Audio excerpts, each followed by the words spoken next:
So Matt, let's start this off by Yes. asking how you're doing. How are you doing today? I am great today. You know, it's getting warmer in Chicago. I can finally wear a short sleeve shirt and not be freezing. So yeah, it's been good. Okay, so Matt, I really want to talk to you about like your entrepreneurship journey, Mhm. and I want to first know, so how did you come up with the idea of your company, the Fee Concept and Hamburger Media? Yeah, so it actually went back to high school, and that's where I met one of my best friends. His name's Yaswan, and we met in gym class. And at that time, my friend Yaswan was running his own company since he was like 13 or 14 years old. And so we met in as we met in gym class, we started talking about business and just being like sort of like an entrepreneur.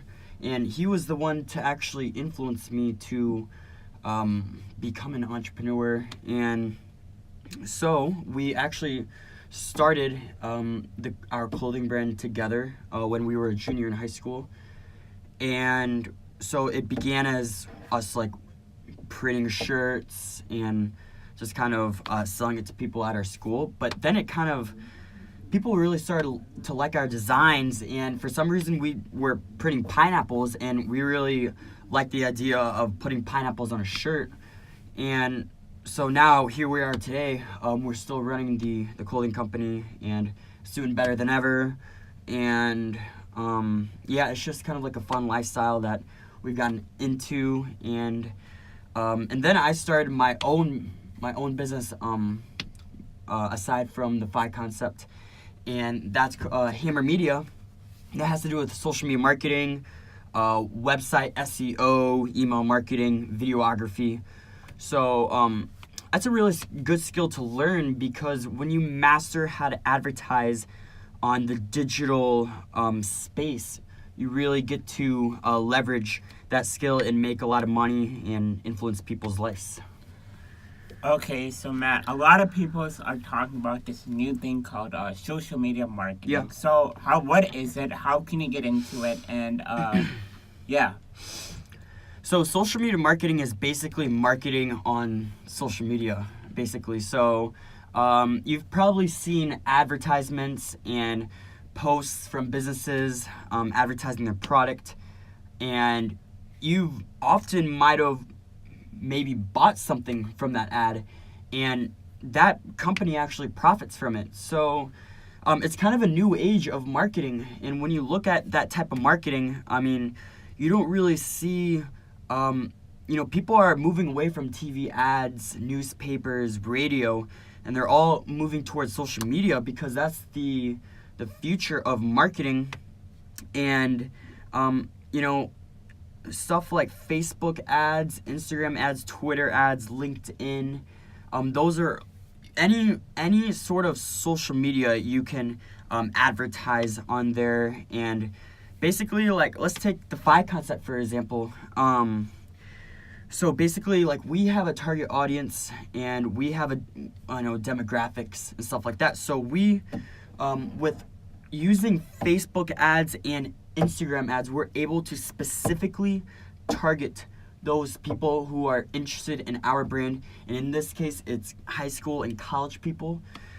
So in that case, we're able to target those people through through ads and stuff. And if you look at the people around us, and if you just look in high school, in college, and just even adults, everyone's on their phone, everyone's on social media. That's a perfect opportunity for you to be able to make money and actually change their lives in that way.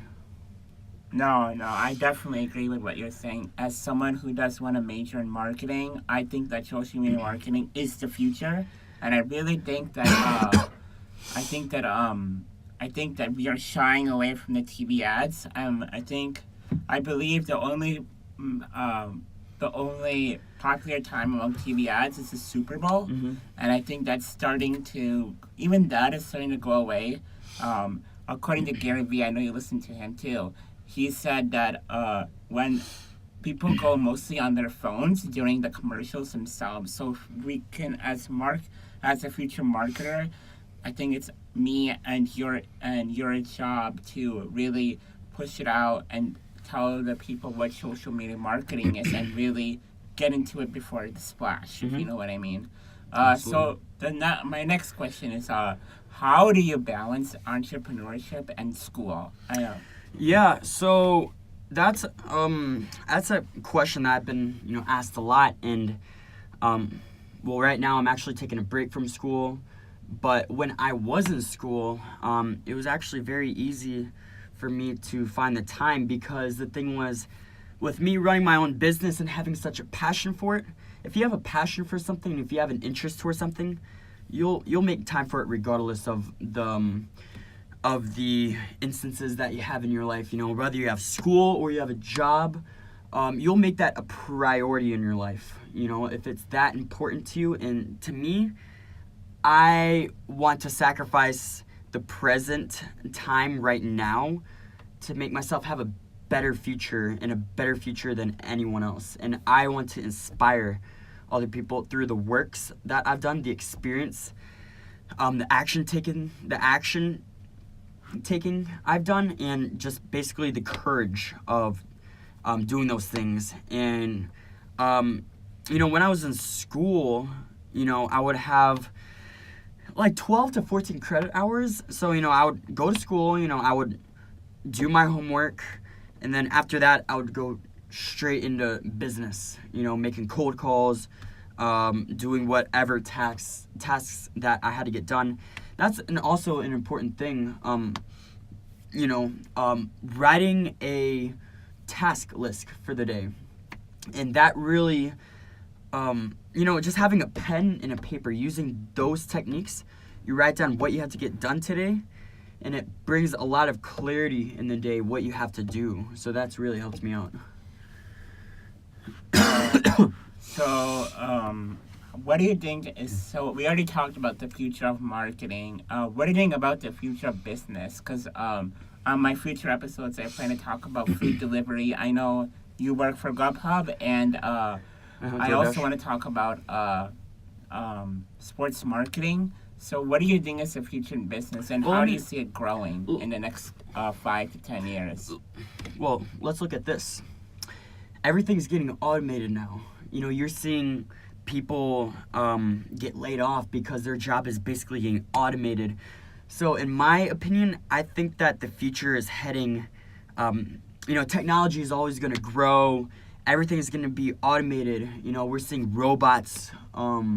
You're seeing Amazon. Amazon and Whole Foods did a partnership, and they have a store in, I think, Seattle. Yeah. Seattle, and they're also in California, I believe. Yeah. New York is also and one. It's crazy because literally you go in there, and I don't think there's any employees. You literally find what you need, and you walk out, and basically it gathers that information, and it it kind of automates the whole system. There's no need for cashiers, there's no need for baggers. It's kind of an automated system. So that's where I kind of see that in the future, and like just technology in general, social media marketing, because I don't really know when we're going to get rid of phones, not for a while. So I think that social media marketing is going to be a huge aspect in the future. That's why I'm wanting to get into it. Yeah, so going along with the let's go back to the Whole Foods. So I kind of foods based Amazon, my opinion, why Amazon bought Whole Foods was the reason they can get into the shopping market, because they want to compete with Walmart. So what basically I think a year or two ago, Amazon bought Whole Foods, and the stores is basically like your average store. So they use cameras. So basically you buy a product and the camera scans you, and this is basically the thing that you're talking about. This is integrated fully on AI. AI is basically artificial intelligence, which is also, I think, the future too. So basically that's what Amazon is doing, using AI to really transfer technology into shopping. And also there's this other other service called Carvana. I don't know Yeah. if you know what that is. So basically, for those who don't know, Carvana is basically like a vending machine for cars. That's the most easiest way to say it. So basically, you go on your website, you say, okay, I want this Toyota, and you ordered it on Carvana, and once you go to Carvana, I think they give you like this big coin, and so you put it in the vending machine, and the car comes out. So yeah, we see this online presence of more and more companies taking that, and that is the future I truly believe.